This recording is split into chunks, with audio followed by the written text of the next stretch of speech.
Videos देखने के लिए सब्सक्राइब करें जनसत्ता.com, बेल आइकन दबाकर पाएं लेटेस्ट नोटिफिकेशंस। नमस्कार, स्वागत है आपका जनसत्ता पर और मैं हूं आपके साथ आशीष। महाराष्ट्र के पालघर में कुछ दिन पहले दो साधुओं समेत 3 लोगों की भीड़ द्वारा पीट कर निर्मम हत्या कर दी गई थी, जिसके बाद से ही पालघर मॉब लिंचिंग पर सियासत जारी है।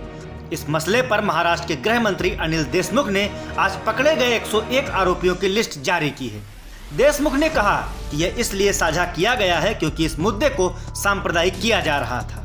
तो आइए जानते हैं पालघर मामले में क्या है ताजा अपडेट और कैसे इसको लेकर जारी है बयानों का दौर।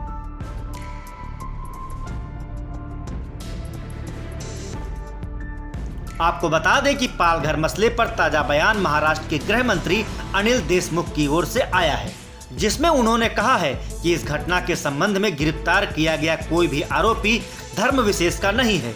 यह दुर्भाग्यपूर्ण है कि इस घटना के बाद सांप्रदायिक राजनीति जोर पर है। किसी का नाम लिए बगैर देशमुख ने कहा कि कुछ लोग मुंगेरी लाल के हसीन सपने देख रहे हैं। यह राजनीति करने का नहीं बल्कि एक साथ मिलकर कोरोना वायरस से लड़ने का समय है। लिस्ट जारी करने से पहले गृह मंत्री ने कहा था कि सीआईडी में एक विशेष आईजी स्तर के अधिकारी से इस मामले की जांच करवा रहे हैं, लेकिन मैं बताना चाहूंगा कि पुलिस ने अपराध के 8 घंटे के भीतर ही 101 लोगों को गिरफ्तार कर लिया है। हम आज व्हाट्सएप के माध्यम से अभियुक्तों के नाम जारी कर रहे हैं।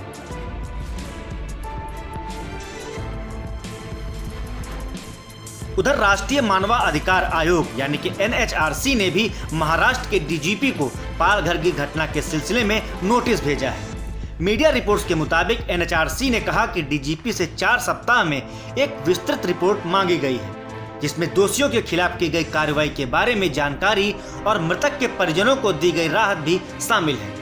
इसमें यह भी कहा गया है कि देशव्यापी लॉकडाउन के दौरान प्रशासन और पुलिस द्वारा अतिरिक्त चौकसी के बीच एक अनियंत्रित भीड़ ने 3 लोगों की इतनी क्रूर तरीके से हत्या कैसे की। यह पीड़ितों के जीवन के अधिकार का घोर उल्लंघन है।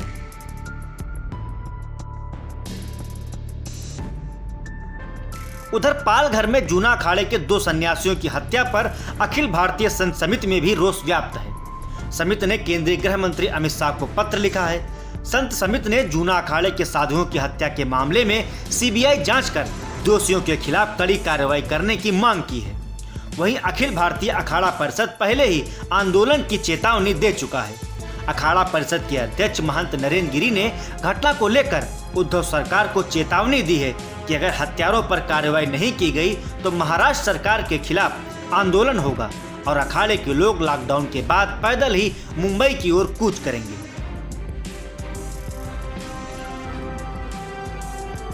वहीं पालघर मॉब लिंचिंग मामले में बीजेपी नेता उमा भारती ने सीएम उद्धव ठाकरे को पत्र लिखकर दोषियों और मौके पर मौजूद पुलिसकर्मियों के खिलाफ सख्त कार्रवाई करने की मांग की है। साथ ही उन्होंने इस घटना के विरोध में एक दिन का उपवास भी रखा था, जबकि बीजेपी के राष्ट्रीय प्रवक्ता संबित पात्रा ने इस घटना को गहरी राजनीतिक साजिश करार दिया है। उधर महाराष्ट्र के पूर्व सीएम देवेंद्र फडणवीस का कहना है कि सबसे शर्मनाक बात यह है कि पुलिस के सामने भीड़ लोगों को मारती है। कहीं न कहीं महाराष्ट्र में कानून व्यवस्था लचर हो गई है। हालांकि इस पूरे मसले पर सीएम उद्धव ने कहा कि इस घटना में कोई भी कम्युनल एंगल नहीं था, दोषियों पर सख्त से सख्त एक्शन लिया जाएगा। वहीं आदित्य ठाकरे ने भी सफाई देते हुए एक ट्वीट किया। उन्होंने लिखा, इस तरह के अपराधों को महाराष्ट्र सरकार बर्दाश्त नहीं करेगी। गौरतलब है कि इस घटना के बाद यूपी के सीएम योगी आदित्यनाथ और केंद्रीय गृह मंत्री अमित शाह पहले ही सीएम उद्धव ठाकरे से फोन पर बात कर चुके हैं। आने वाले समय में पालघर की घटना को लेकर क्या कुछ सियासी हलचल होती है, इस पर हमारी नजर बनी रहेगी। तो ये थी पालघर मसले पर आ रहे बयानों पर हमारी रिपोर्ट। इस घटना से जुड़े हर बड़े अपडेट के लिए बने रहें जनसत्ता के साथ।